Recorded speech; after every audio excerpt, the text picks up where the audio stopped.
Welcome to Humble Beginnings, the Undrafted Podcast with Roushell Hamilton Jr. I'm your host, Roushell Hamilton Jr., and I want to thank God for giving me this opportunity to do something like this and to connect with you on this level, on this platform, on this medium. I want to thank you for taking time out of your day to listen to me in my little space of the podcast universe. Today, we're just going to talk about straight NFL talk. There's a few rules that the NFL voted to change at the league meetings. There's some that's going to simplify different aspects of the game, and there's some that's going to make the game a little bit safer. At least that's what the NFL is aiming to do. The spirit of some of the rules are in the right place. Now we just have to wait and see what the enforcement is going to be like. The most talked about change at the NFL league meetings this past week was the change that all 32 teams voted unanimously to simplify the catch rule. The new rule says the ball has been caught when the player has control, 2 feet or another body part down, and makes a football move such as a third step or reaching the ball towards the line to gain, or has the ball long enough to make such a move. And under the old rule, the player had to have control. He had to make sure the ball wasn't fumbling around in his hands while he was falling to the ground. It was one or two other aspects of the rule that just made it entirely too complicated to define what was a catch. And as a result, it really kind of made the game not as fun. And it, for me personally, seeing some of these calls, like to me, like the Dez Bryant call that had Cowboys fans hot as fish grease. On that one, I could actually kind of see how they ruled it not a catch, even though technically it was a catch. I could kind of see where the refs would have came to that conclusion.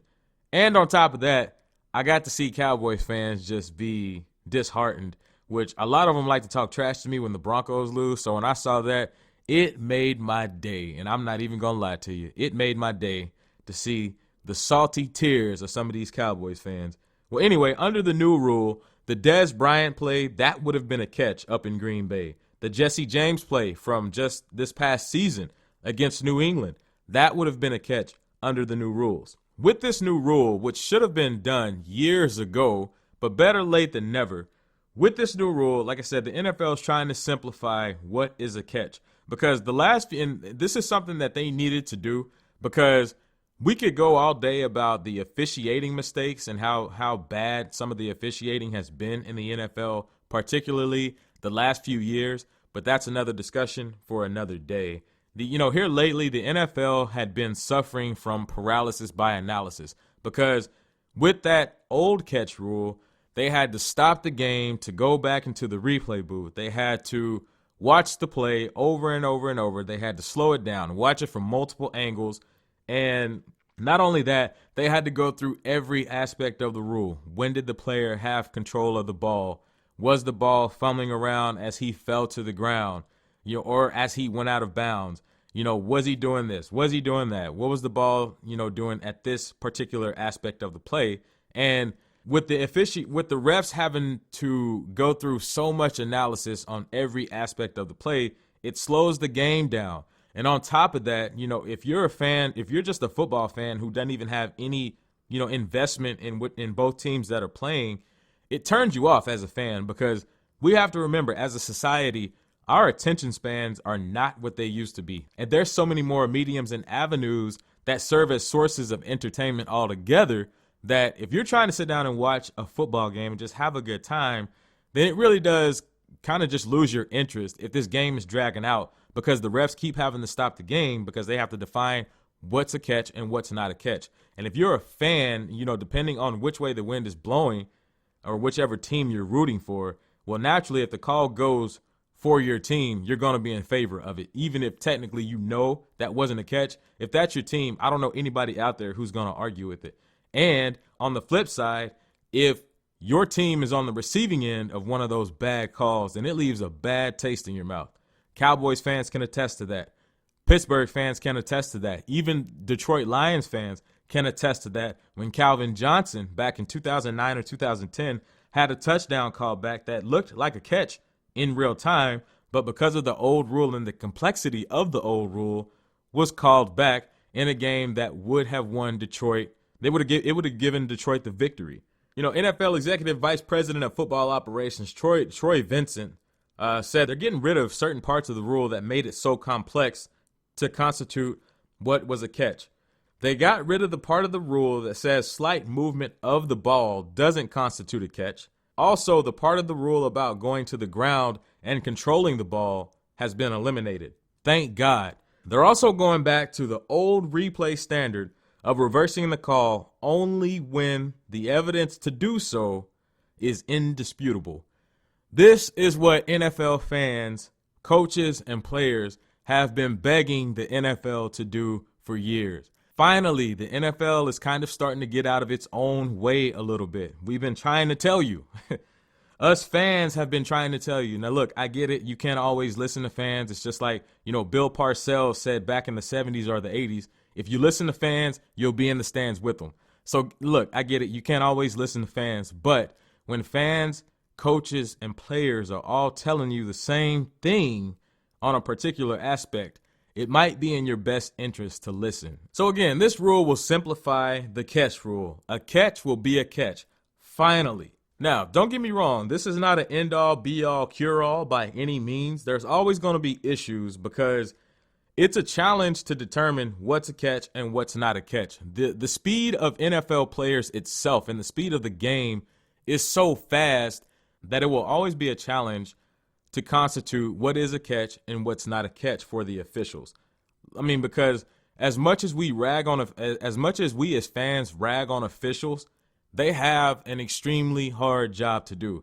Officiating an NFL game is hard. NFL players are fast, extremely fast, some of the fastest people on the planet. I mean, you have offensive linemen who run under a 5-second 40. You have linebackers who are just as fast as running backs.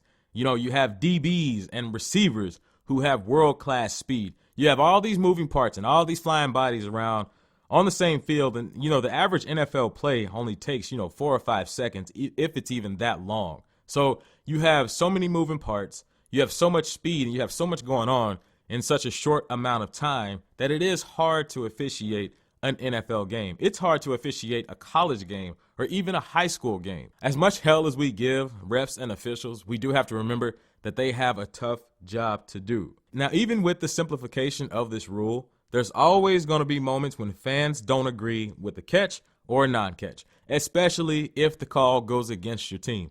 You're always going to have that as fans. And to be quite honest with you, that's part of what makes the game so great is even when a call doesn't go right for your team, it really kind of adds to the suspense of the game.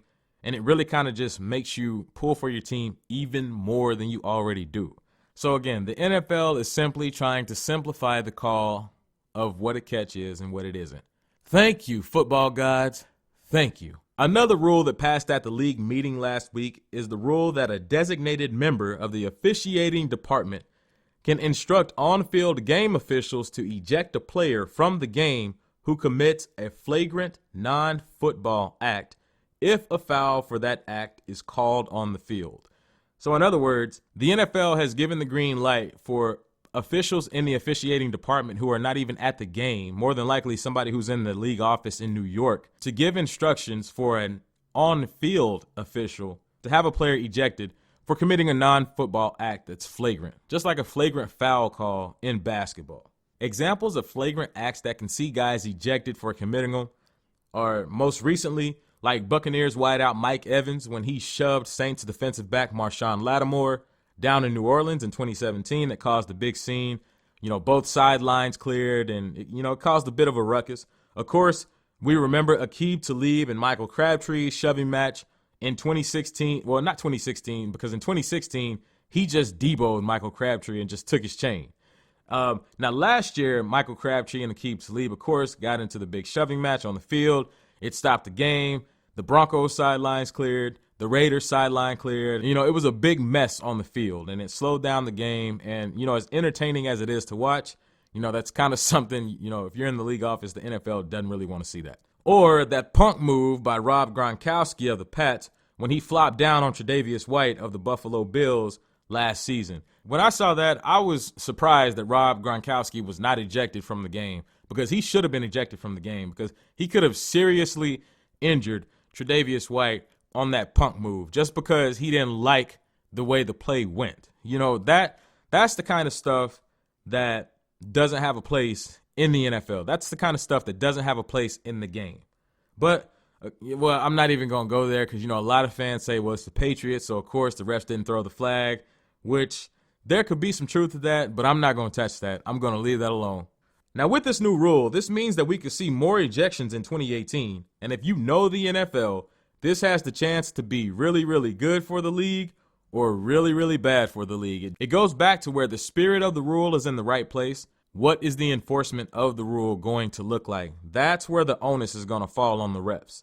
The NFL has proven to be inconsistent when it comes to discipline of the players or handing out punishments. So, there's countless examples out there of the NFL being inconsistent where, one player may receive a more harsh punishment where another player who commits the same offense doesn't get as harsh of a punishment. And that's another aspect of the NFL that really turns fans off from this particular league.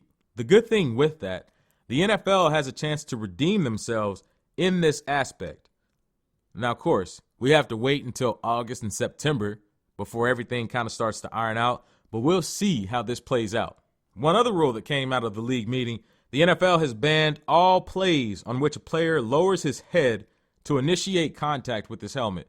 Now, with this rule, I can already see a lot of players are going to be ticked off about what this rule is, particularly defensive players, because defensive players are already handcuffed in ways that they can make a tackle or make a play, particularly when it comes to tackling the quarterback. We won't even touch that one. So I can understand where their frustration is going to come from on this particular rule. But to be honest, I actually like this rule. I like the spirit of the rule. It's kind of going back. It's similar to the targeting rule that they have in college football, which is, of course, enforced in the name of player safety. Now, with this new rule, a player who is guilty of the foul can be ejected. Although they won't always be ejected, it will depend on the discretion of the official. Of course, they'll take into account, did this look malicious? Did this look like he was trying to injure the player that he was tackling? Did it look like, he was trying to do something flagrant or malicious? Or was he just a guy who was, flying around trying to make a play and just had bad form according to the rule? Now, it's hard to say how big of an impact this particular rule will have on the game because the official wording hasn't been released by the league. But it sounds like the NFL is going the college route with this rule because this, like I said earlier, this sounds similar to the targeting rule of the NCAA.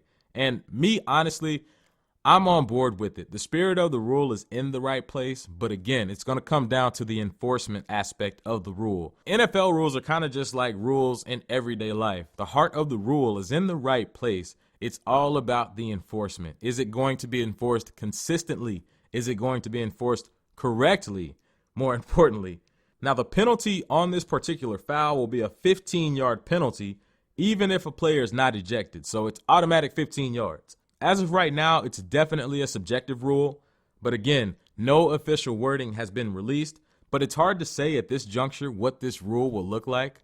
But I, for one, am definitely looking forward to seeing how this rule is going to affect the game. The NFL is stuck between a rock and a hard place on this issue because on one hand, you don't want to make the fans and the players too upset, because they already feel like you're sissifiing the game. And, fans and players, a lot of them are tired of the NFL, constantly tweaking the rules, constantly messing with the game.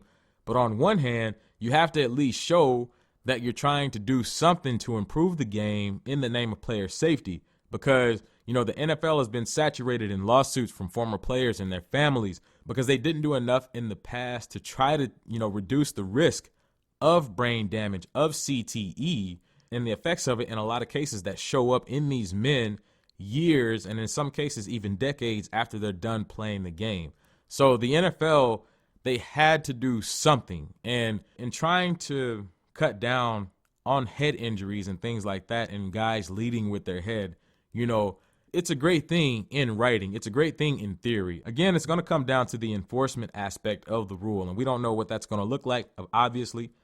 But, I personally like this rule. I don't have any, there's been a lot of rules that the NFL enforced that, I thought was stupid and, didn't have really any point. Like when they changed the kickoff from the 30-yard line to the 35-yard line, I really didn't see the point in that. I mean, I understand why the NFL wanted to do it, but kickoffs are part of the game. Special teams is a crucial aspect of the game. there's been countless players who played their way onto an NFL roster just from exceptional special teams play. So when you start tweaking with it, then, in some cases, if you're a guy who's on the bubble and you don't have a great chance at making the team outside of special teams, then you want all those special teams plays. You want as many plays as you can get on special teams. You want this guy to run the ball out of the end zone, or you want this guy to try to run the ball back, because if you're a special teams player and you're the one to make the tackle, well, in a lot of cases, that's how you play your way onto an NFL roster. So there are some rules where I didn't think the NFL really kind of thought it through. But in this particular instance, I'm on board with it. This is a quality of life issue for the NFL, because now they have to take into account, they have to still take care of these men when they're done playing the game. So, they still have to pay their insurance. They still, if they need surgeries and all this other things that's related to injuries that they sustain while playing football, the NFL is still responsible for that in a lot of cases. So they're taking all of this kind of stuff into an account. So, if I'm the NFL, I'm looking at it like, okay, let me do something that shows that I'm serious about player safety, that shows that I'm serious about, doing all I can to make sure I'm making the game as safe as it can, and to make sure that these players have a decent quality of life once they're done playing the game. Let me go ahead and do that, and I'll take the trash talk from the fans.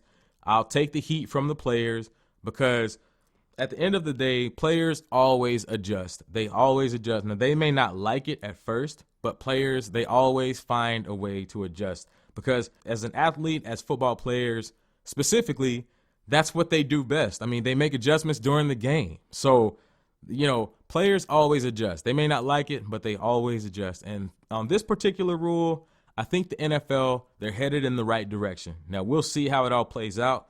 But on this particular rule, the NFL is trying to get it right, and I am all on board with it. Well, that's my time on episode 5 of Humble Beginnings, the Undrafted Podcast. Like I said, this is just something that I wanted to get out, and I wanted to just speak on things that were going on in the NFL, in the league meetings. So quite a bit of breaking news there. I kind of just wanted to get out and put my little spin on it and get my little thoughts about it. So no segments today, just straight NFL talk on Humble Beginnings, the Undrafted Podcast. I want to thank God for this opportunity to do this podcast. I love doing this podcast. I love the process of putting this podcast together. And again, I want to thank you for taking time out of your day to come hang out with me at the Undrafted Podcast. Keep God first. Be blessed.